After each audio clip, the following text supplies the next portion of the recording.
Today at church, August 25th, 2024, before my classes start this week. The last 4 classes until I finish my degree. And I've spent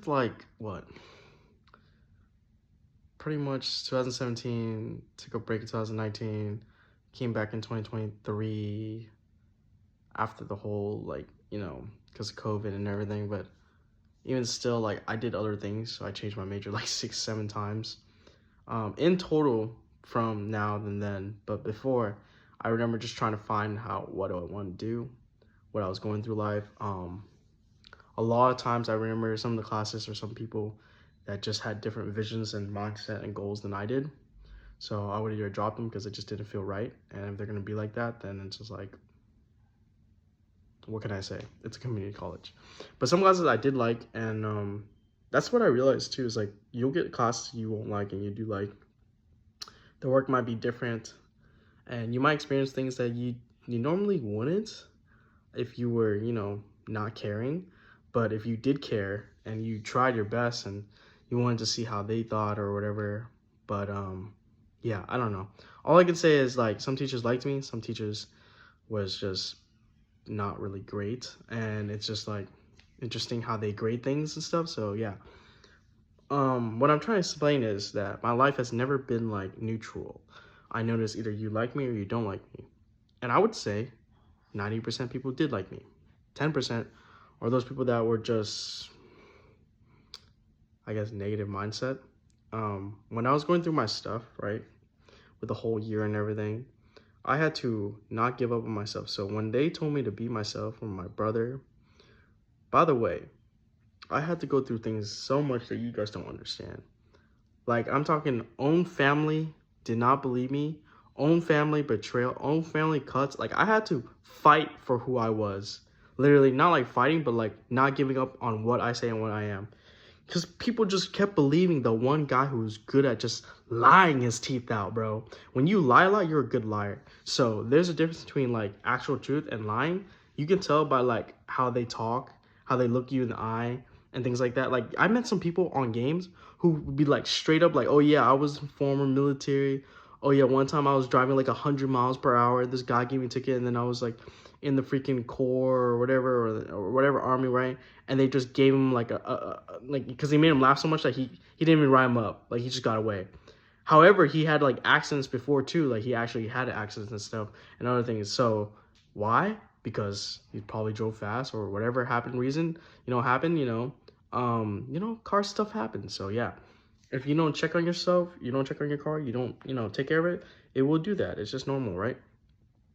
For me, example though, there'd be times where I'm yo, this 18-wheeler just hit my car and didn't see me and it kept hitting me. So I got out, and then we'd be getting insurance money for brakes that I needed because my brakes weren't that working. And one time when I was driving college, I almost hit a car because my car was old and it wasn't hitting the brakes. So I was bro, literally, sorry, I'm trying to say bro, but yeah, literally, that kid you not, that happened. And I was oh my God. So I told my mom I need brakes. And then that same next morning, when we went to the bank because she wanted to go with me, this 18-wheeler company car did not see my small Lexus car that my mom had. And boom, it just kept hitting us until I got out. Luckily, we were at a red light, so he was just slowly pushing us from behind. But yeah, it was a McDonald's. So we got insurance money, and then we got to keep that money to use for brakes later. But what I'm trying to say is I got so lucky, and I've gotten so lucky before too a lot of times. It's not just that. I'm gonna tell you guys about the story how my mom wanted me to drive from College Station to San Antonio now. My dad had just taught me to drive 2 weeks before, and I was doing good. I was learning pretty well. The only time he got mad was because I was not stopping at a stop sign once in the parking lot, and he got really mad because I didn't stop for 3 seconds. He was just really angry because he got angry, and stressed from work, I guess. So yeah.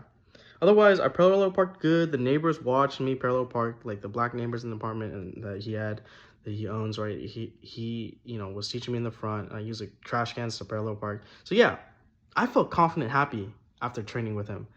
Then my mom was yo, I'm tired. I accidentally left my car out, my rental car, so I didn't know it would lock. So then she told me this, and she was supposed to pick me up in the morning, but then she came in the evening because of that. So yeah, she was I'm tired. And little did she not know, I had watched Supernatural all night, that show. And yes, I like that show. That show reminds me a lot about my life, so that's why I kind of like watch it, because it's like when I was young, you know, I experienced the supernatural, so it's like, to me, it was always interesting. Like, this stuff was designed to be interested by me, even though if I, like, you could make believe all you want, but like, really, to be honest, I didn't understand my biological nature, because yes, I look human, I am feelings, like all the things, but I also sense like other things too, that I feel like, yo, what, like, you know, it's like, what is that feeling I sense? I don't know. But whatever that sense was, sometimes it could be good or bad, it could be a spar sense, whatever it is, it just allows me to tell me like in direction of like, oh, this is gonna happen, something or something like that. Like, sometimes I predict some bad stuff happens, or I just like get ready to prepare, whatever. Yeah, like, okay, the acting trip, at one point, this one girl was messing with her like plastic bottle, and the director just like screamed so loud, saying like, you know, because he was pissed off after like hearing it and like turning back 3 times, and then he just got mad. He started saying like, you know, I turned back 1 time, but then I tell you, but then I do 3 times, and it's like, you know, you just get mad because he's not listening. But I didn't remember seeing him turn back 3 times. I think he was looking at me when he was saying like that, because he thought I wasn't listening to him, you know, because of whatever reason he thought. But the reason why I only didn't listen to him is because my ADHD makes it hard for me to remember stuff that is not interesting enough to me. If it's not that interesting, it's not interesting. I don't know, man. I think we both had different ideas, so it is what it is. But today at church, I know I'm skipping a lot of stories, but I'll tell later why. This guy told me to be myself, and like, you know, he reminded me of this one guy named Mario, Felinas.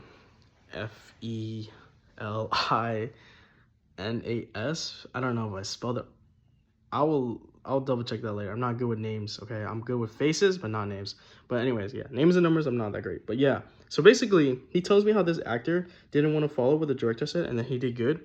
And then later he became a director or actor or whatever in the other movies that he did himself, and then it was good. He was speaking mostly Spanish, but he did speak English, so that's why it was kind of hard to understand some things he said. Plus, he speaks really fast and ADHD like me, so we were just bouncing with each other. We were just like talking so much. I didn't even realize how much time we spent. But yeah, to me it was all natural, and I really believe in what he said, because it's like, bro, I couldn't believe it. Like, that was going on my mind a lot today. Or yeah, like literally, I was realizing like, was I overthinking? Was I overdirect? No, man. I heard and saw what he said. And I could tell from the very beginning he thought himself as a high ego dude from up here. And I get it. But it's like, bruh. You know when people judge you and they're like, I would have never expected. And you know, when they say stuff like that. But it's like, that's what he said to me. It's like, just because you judge someone and you've been doing this for a while does not mean you know their whole life story. And when I tried to explain my life story, it's like it wasn't even closely related to what he thought. I was trying to explain more, but I didn't have time, so he's just busy. So I wish I was able to say like, you ever seen Attack on Titan in that end of the season where the guy, I don't know, spoiler alert, sorry, I'm just gonna say it because that's the only reference I got, that he tries to like cause chaos so everyone go against him, so for peace, to everyone unite against him, but he actually was just trying to like show everyone like that the only way to get peace was to become something that everyone can unite against for. So he was actually a bad but good villain because he was a good character before. Yeah, that's what happens when you can predict the future and stuff. Like the whole time stuff in Attack on Titan at the end of the season. Sorry for spoiler alert, but I'm not gonna say anything else besides that. Like I can also predict as well. So there are things I did to try to help my cousin understand. Now he has his good life, and he's taking care of his baby. Before he was not gonna take care of his baby. His ex-girlfriend hated his guts, and he told me all these things, and I was trying to, you know, find a way to help him. It's not like he had a therapist. Not like I have a therapist. Not like I have anything, but just my own brain and guts and my mind and what I think logically what I can do. So I had to act to show him his old past and himself. The only way he would actually learn from his mistakes if he doesn't repeat into the person that I was portraying. Because that person was, yeah, I don't think his new girlfriend would have liked him if she knew actually what he was like back then. Now it's different. It's changed. People can change when they see things, or people tell you and you teach, you know? And so a lot of times when I'm being judged because of my good hair or whatever, I do that or whatever, right? It's just, I didn't grow up with a really mom or older brother or sibling. It's like I grew up with a cousin, one older. That was it. There was no other mentor.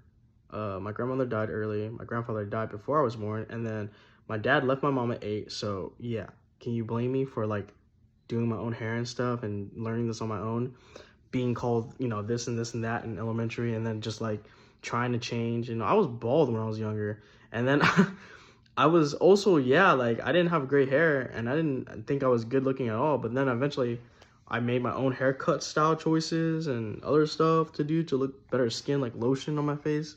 But otherwise, I don't do that anymore. It was when I was in high school because of stress. What I'm trying to say is that point where my mom, she told me to drive back. And basically, the first thing at a red light, she was like, "Where's the car insurance paper?" And she'd be like complaining, calling my dad, "Where is it?" And he's like, "It's in there. Just find it." And he doesn't know where it is exactly. And so she's freaking out. She's like, "We gotta go drive back." So I'm like, God. So at the first red light, she already took off her seatbelt and was looking for that car insurance paper like crazy. She was so distracting. Like, I'm telling you, with ADHD, it was the worst thing ever. It's like this. I'm like trying to seriously focus driving with 2 hands on the wheel, and she's over here like flipping everywhere, moving like this. I'm like, bro. And then like the loud talking and everything. I was really new too, so I was like, yo, this is the worst. Like, she was terrible. I'm telling you, she was even a terrible teacher when she told me to teach here, and I almost died like 5-10 times driving with her. I was like, bro.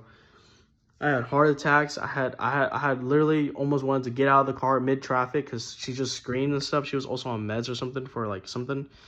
So yeah, it made it even harder for me to like drive when she's like sleeping, and all of a sudden she wakes up randomly and be like, "Watch out!" I'm like, "What?"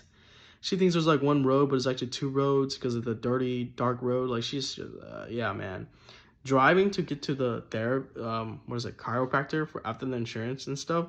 You know, we got more money when we go, but because how she was, I told her I did not want to go anymore, and plus I was already good. Like, she basically just wanted to get free whatever they do with the electric robe. It's like those circle things, and it moves, I guess, whatever, it vibrates, whatever. Yeah, so yeah, it's not worth 30 minutes to drive there and then go crazy with her because I would not able to handle her sanity when driving. Yeah, I really have the high empathy to sense these things, and it's just like, I remember how she screamed, "Just dad away!" And I was literally driving, I was like, I'm fucking dying, my heart's going on like 200 miles per hour. I was like, "Why did you scream that?" And she basically said like, "Damn dad" in Vietnamese, but I was like, bro, what is that? Like, well, why? She's like, I was like, why? Like, literally, I'm like screaming at her while I'm driving. Why did you do that? Like, it gave me a freaking heart attack, bro, really. I thought I was going to die right there and then. We're getting in the car accident, and she was just like, "Oh, never mind." And it goes back to sleep. I'm like, bro. All right, look at this face. This is how I felt. And people don't understand, like, me taking care of my mom. I totally get it. Like, it sucks. You have dementia. Wah. But, bro, no. It's not just that, bro. She doesn't know how to be a mom. Her mom never raised her. Her mom was always working, so she never knew what to be a mom. So in my opinion, I felt like more like the adult than she did ever. And it's like, I barely learned anything from her. I don't know how to do taxes. I literally learned that at age 20 by myself, by asking my cousin. Like, it's just like things like that, or like other adult stuff that your parents teach you. No, I didn't get any of that. My birthday money and checks, I gave it to her thinking she'd be the one to take care of it. Nah, she just wasted that. Like, it's like, bro, like, y'all don't understand. One time, my brother's graduation picture, she missed or whatever to take pictures. So she said, "I'll pay you guys $100 each if you want to go back and take pictures with, you know, for my son." And I'm like, sure. But then she took my $300 she said she needed for bills and stuff. So then I'm like, bro, what? Like, you were complaining so much about bills and business, so I gave you the $300 for whatever. And then you're literally handing out $100 each to my brother and my cousin to go with you to retake pictures that you missed again, bro. Like her and pictures are no-go. She should just become a photographer, because how addicted she is, she's just terrible at actually understanding the timing, when to do things, and late and everything. It's just, we missed our flight twice. She forgot her boyfriend. Literally, when she went to travel to Florida with us, she forgot a whole ass friend, a human being. And he was just sitting in the airport all day, pretty much. Bro, that's the saddest thing I've ever. He was in his nice shirt and everything, like we heard my cousin talk about it from him. I don't know. All I know is that's what she said. And yeah,